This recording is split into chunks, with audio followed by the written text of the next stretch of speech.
On December 14, 1861, within the ancient and storied walls of Windsor Castle, Prince Albert, the beloved consort to Queen Victoria, passed away after a long and debilitating illness.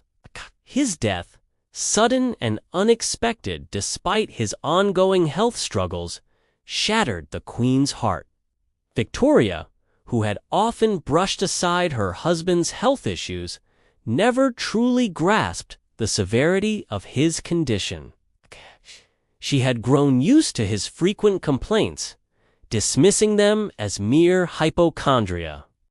However, the truth was far more tragic. Prince Albert had been a sickly man throughout his life. At just 42 years old, he succumbed to the illness that would ultimately take his life, leaving Victoria behind to endure the devastation of his loss. For the rest of her life, Queen Victoria wore black mourning attire, a visual testament to her unyielding sorrow and the deep love she had for her husband. After his death, his body was initially placed in the royal vault at St. George's Chapel, where it lay temporarily. This was not a traditional burial, as Queen Victoria had envisioned a grand and magnificent final resting place for Albert. The Royal Mausoleum at Frogmore, located on the Windsor estate, was designed by Victoria to become the final burial site for herself, Albert, and their children. This grand structure, meant to serve as a family crypt, would eventually become the resting place for the royal couple. However, the mausoleum was not completed at the time of Albert's death, and it would be a full year before he was properly interred there. The delay was due to both the unfinished state of the mausoleum and the Queen's deep desire to ensure that her beloved husband's body was treated with the utmost reverence and dignity. Prince Albert's health had been a source of concern for much of his life. Despite being a man of immense intelligence and character, he had always struggled with his physical condition. As a child, he had suffered from various illnesses, and as an adult, his health remained fragile. Doctors who had examined him during his early years in England had warned that if he were to catch a fever, it could be deadly. Throughout his marriage to Queen Victoria, Albert was known to work long hours, often sitting at his desk wrapped in blankets to stave off the cold, a consequence of both his own health struggles and Victoria's preference for keeping the windows open in the palaces to allow fresh air in.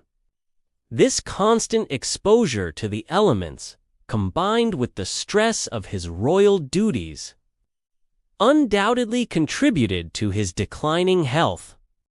Despite these challenges, Queen Victoria and Prince Albert's marriage was one of mutual respect and love. Victoria, however, often dismissed her husband's ailments as signs of weakness and tended to blame his issues on what she perceived as his tendency to be overly concerned about his health. Yet, by 1859, Albert's health took a serious turn for the worse. He was struck by severe stomach cramps, a condition that left him bedridden for weeks and severely weakened him.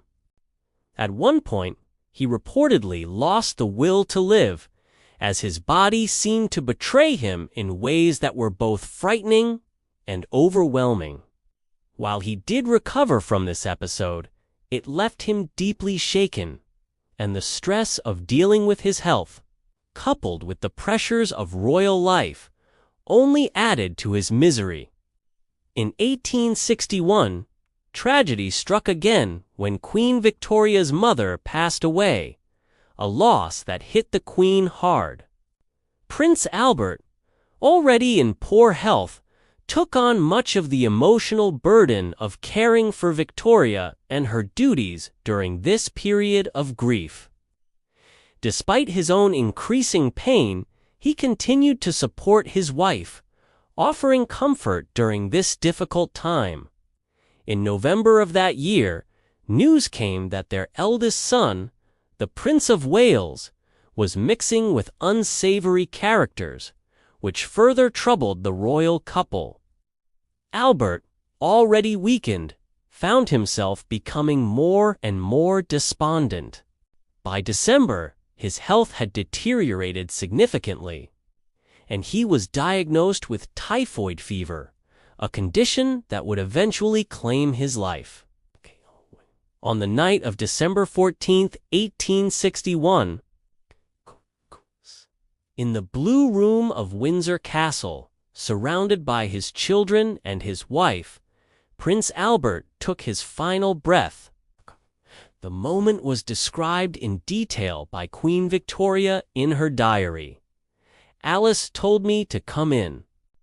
Sir James, having told her to do so, and I came in and took his dear left hand, which was already cold, though the breathing was quite gentle. I knelt down by him. Alice was on the other side, Bertie kneeling at the foot of his bed.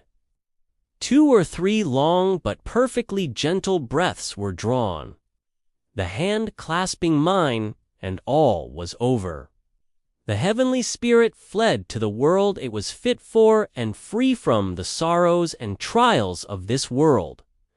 Queen Victoria, devastated by the loss, fell into a state of deep despair. She wrote of how she was unable to speak or even shed a tear, overwhelmed by grief. In her sorrow, she eventually took courage and kissed her husband's forehead one last time. The body of Prince Albert was then prepared for burial, and a funeral was held at St. George's Chapel. The service was a solemn occasion, attended by the royal family, as they bid farewell to a man who had been an integral part of their lives. The royal vault at St. George's Chapel was meant to hold Albert's body temporarily. Queen Victoria, in her grief, sought to create a fitting memorial for her husband. She envisioned the royal mausoleum at Frogmore as a grand final resting place. A tomb that would house not only Albert, but also herself and their children. However, the mausoleum was not yet complete when Albert passed away. While some parts of the construction were finished, large sections of the mausoleum were still under development, and it would take several more years before the building was fully completed. Prince Albert's body was eventually laid to rest in the Royal Mausoleum on December 18, 1862, a year after his death. Despite the unfinished state of the mausoleum, Queen Victoria insisted on the interment taking place. In her diary, she wrote of the event with great emotion, recalling how her sons carried the body to its final resting place, surrounded by the love and peace they had promised Albert. The ceremony was deeply moving, and Victoria described it as a moment of great comfort amidst her sorrow. I woke up very often during the night, thinking of the sacred work to be carried out at 7 o'clock. At that precious hour, the earthly remains were to be carried with all love and peace to their final resting place by our 3 sons. The mausoleum, though incomplete in its entirety, would eventually become the resting place for both Prince Albert and Queen Victoria. In the years following Albert's burial, the tomb effigies of both royal figures were placed in the mausoleum. The effigy of Albert, made in his lifetime, showed him dressed in his garter robes, while the effigy of Queen Victoria, created at the same time, was not placed on the tomb until after her. own death in 1901. These effigies serve as eternal reminders of the love and devotion between Victoria and Albert. Today, the royal mausoleum remains closed to the public, partly due to the significant damage caused by damp conditions and waterlogged areas in the building. This ongoing issue threatens the integrity of the tomb, and it is feared that the coffins of both Prince Albert and Queen Victoria could be at risk of damage due to the damp conditions. Despite this, the couple lies together in eternal rest under the grand tomb that was designed to honor their shared life and love. A beautiful, though haunting, testament to their enduring bond. Thank you for watching, and don't forget to subscribe to our channel for more stories from history.